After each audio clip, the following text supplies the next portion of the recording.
We are anonymous. No faces, no flags, no permission slips. When leaders hold the power to send soldiers into war and decide the fate of millions, the world has a responsibility to watch them closely. And right now, the situation surrounding Donald Trump is raising serious concerns, because what we are witnessing is not normal. Across multiple public appearances, Trump appears to be physically and cognitively deteriorating in ways that many observers say are becoming impossible to ignore. During recent events, cameras captured him wearing heavy makeup, not only on his face, but also across his neck and even on his hands. The cosmetics appeared to be covering visible rashes and discoloration. Witnesses at one event described something even more disturbing. When Trump met with the Miami Football Club, several people present reported that a foul smell seemed to be coming from him. Now, by itself, that might sound trivial, but the behavior that followed during that meeting only intensified the alarm. Trump had invited the Miami soccer team into the room during what was supposed to be a serious discussion about war and global conflict.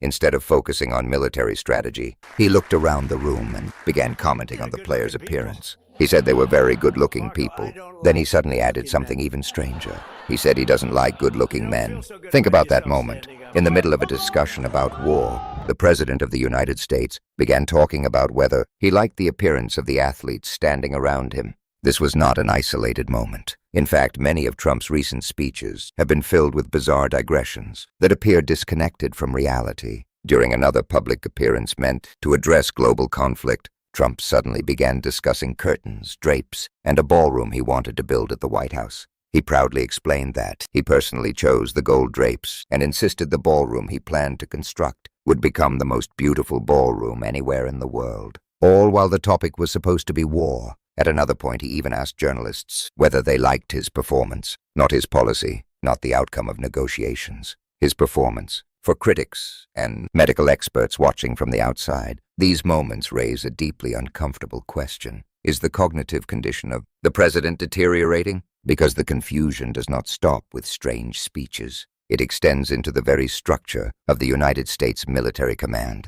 In recent congressional hearings, lawmakers tried to understand who is actually making key military decisions inside the Pentagon. The focus of the questioning fell on Elbridge Colby, the Undersecretary of Defense for Policy, one of the most powerful officials inside the Defense Department. Members of Congress from both parties repeatedly asked the same question. What decisions are coming directly from Donald Trump? What instructions has the president given? And the answers were deeply troubling. Instead of explaining presidential orders, Colby repeatedly said he would have to consult a decision matrix used by the Department of Defense. That phrase immediately triggered alarm among lawmakers. They weren't asking about a bureaucratic framework. They were asking about the president. Congressman Bill Keating pressed Colby repeatedly during the hearing. He asked a simple question. Who made the decision to pause critical weapons shipments to Ukraine earlier in the year? Those shipments included precision-guided rockets, artillery ammunition, and Patriot missile interceptors. These were weapons Ukraine relied on for defense during the ongoing war with Russia.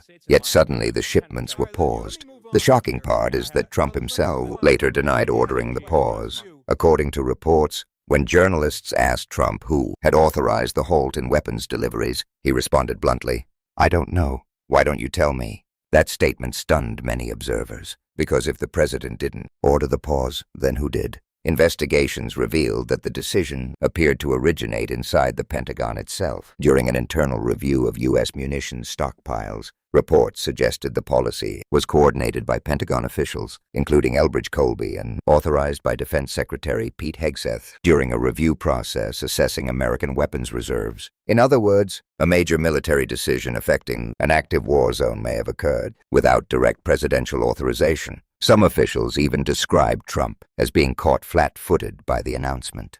That phrase alone raises enormous questions about the chain of command inside the U.S. government. Imagine the implications. The Commander-in-Chief of the United States may not have known about a decision that directly affected the flow of weapons to a country actively fighting a major war. During the congressional hearing, Keating demanded answers. He pressed Colby again and again. Who made the decision? Colby responded that he personally did not order the pause. Keating asked again. Then who did? Colby said he didn't know. The exchange became so tense that Keating accused the Pentagon official of dodging the question. He said this decision had endangered lives and undermined U.S. credibility with allies, and he wanted to know who was responsible. but the answer never came. That moment revealed something deeply unsettling about the current state of decision-making in Washington. Because if Pentagon officials are using bureaucratic frameworks to interpret presidential intent rather than executing clear orders, then the chain of command of the most powerful military on Earth may be operating on interpretation instead of instruction. Even some Republicans began expressing concern. Congressman Mike Turner openly criticized Colby during the hearing.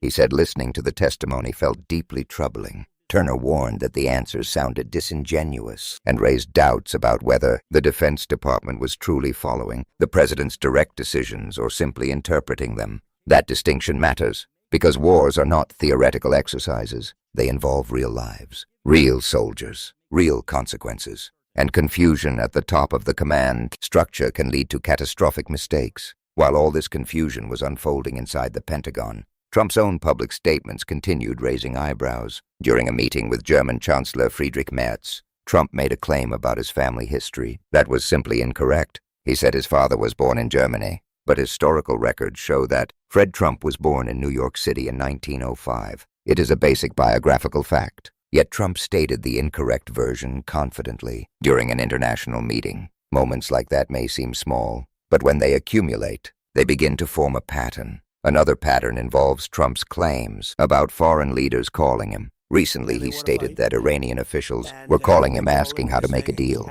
According to Trump, they were contacting him privately asking how negotiations could begin. But Iranian officials publicly denied those claims, stating that no such calls were happening.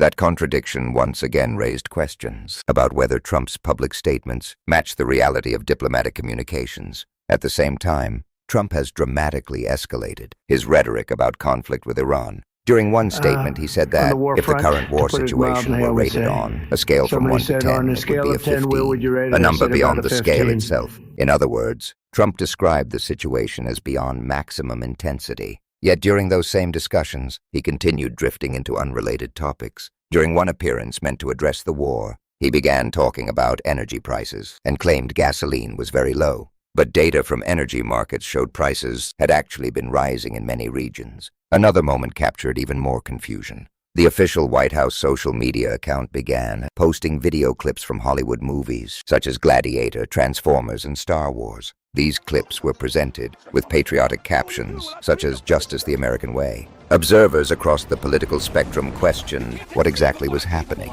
Was the White House promoting movie scenes during a time of international conflict, or was the administration attempting to create a dramatic narrative around the presidency itself? Meanwhile, Trump continued making strange remarks about death. In several speeches, he suggested that he might not go to heaven. The comments left many observers wondering why the president was suddenly speaking so frequently about mortality. Some analysts pointed out that Trump had previously claimed one of the reasons for confronting Iran was that he believed the Iranian supreme leader was trying to kill him. Trump even suggested that he needed to strike first. Whether that was rhetorical exaggeration or a genuine belief remains unclear. But the pattern of statements about death and personal danger continued. At one point, Trump invited a group of religious leaders into the White House to pray for him. They surrounded him and delivered a prayer, asking for divine wisdom and protection. Moments later, Trump returned to complaining about the election, once again claiming it had been rigged and stolen. He even joked that he had tried to take credit for major international events, such as the Olympics.